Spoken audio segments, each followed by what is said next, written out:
First of all, what do you make of the government's response to the appalling tragedy that we've seen at Grenfell Tower?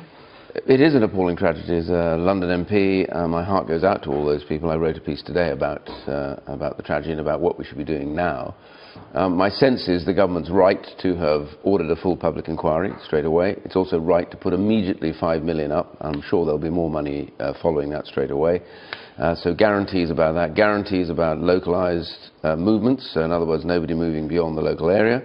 The key question is organising this initial response. And today it became clear that the local authority there had really not been able to get this organisation properly done. It's right, therefore, to move civil servants in.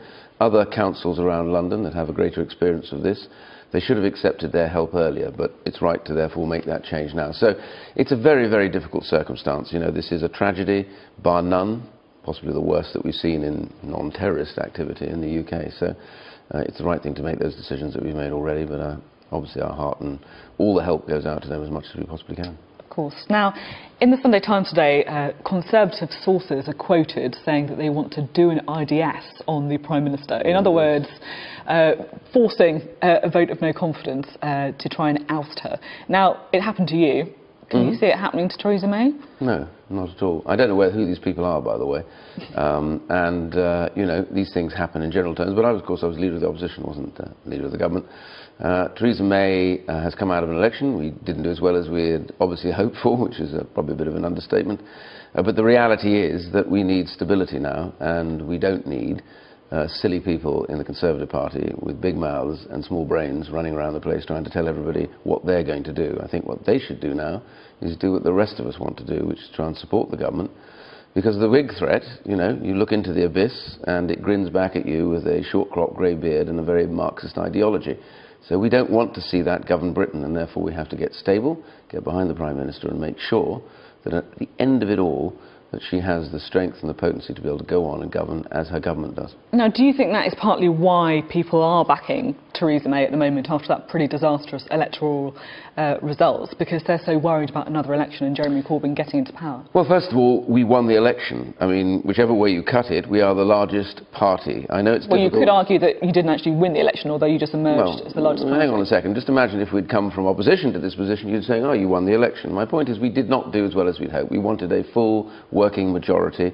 We didn't get that. But what we did get was the largest vote ever, and also we are the largest party. So the maths are that we should be forming the government, and that's what she's doing. I know it's difficult for Jeremy Corbyn to add this all up, but the reality is we are the ones that are in government, and we should stay in government, and we should govern carefully for the whole nation. And that we have now pressing on us is 2 years of negotiation on the European Union to leave. And we need to start that as soon as possible, Monday, and we need to get behind the government while we do that and stop messing around. Let's talk about those Brexit talks, of course, as you say, due to kick off tomorrow. Now, Theresa May called the election to try and increase her mandate for her position on Brexit. She ended up losing seats. Does that mean that the government needs to soften or change its approach to leaving the EU? No, we've got to be very clear. Can I just first of all say hard and soft are ridiculous terms, because if you ask anybody, do you want something that's really hard, they'll go no. If you want something that's really soft, they say yes, but what does it mean? It doesn't mean anything at all. We stood on a manifesto. By the way, the Labour Party stood on almost exactly the same manifesto, which is take back control of our borders, our laws, our money, leaving the single market, leaving the customs union. Why is that important? Because leaving the customs union gives us the prize of setting trade deals around the rest of the world. At the same time, though, people didn't really like your manifesto very much, did they? That's when the poll figures hang on collapsed. a second, though. Labour stood on exactly the same manifesto, and it's interesting that was confirmed again this week by them that they would be leaving the single market and leaving the customs union. So 86% of the public voted for manifestos that contained leaving the single market and leaving the customs union. Now, that's the initiation of the negotiation. And obviously, in all of this, we'll be doing bits and pieces of trade-offs. But the key thing is we have a clear agenda, and we should get on with it. And for those who say we didn't, well, they need to read both those manifestos. As interestingly was made clear, I don't know whether John McDonnell made it clear again this morning, because I didn't hear his interview, but we had the Chancellor on Mar making it very clear today that he stood by our manifesto position and the Lancaster House speech that was made by Theresa May. So we are united in that. Just need to get on with it. Talking about Philip Hammond's appearance there earlier on, because he was sort of talking about the UK leaving the customs union, leaving the single market. Indeed. He was also hinting at quite a long transitional arrangement. Would you be happy with that? Listen, I've always been a great believer that I'll support whatever they get out of the negotiation, because the public voted to leave, but we obviously want to remain at the end of the day friends with our allies in the European Union. You know, some of my family live in Italy. I studied out there. I have huge affection for European countries. Friends of theirs, we're allies of theirs. We want to stay involved with them on anti-terrorist activity, and we want to trade with them still.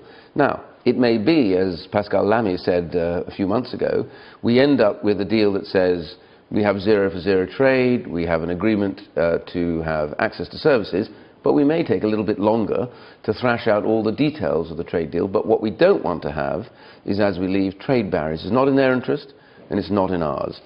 The problem is, of course, going to this negotiation, you actually got a weaker hand than before the election because of the smaller majority. It already looks as though the UK government is weakening its position on the order that we talk about things. Does that worry you? No, not really. I don't think so. I don't think it's any weaker or any stronger.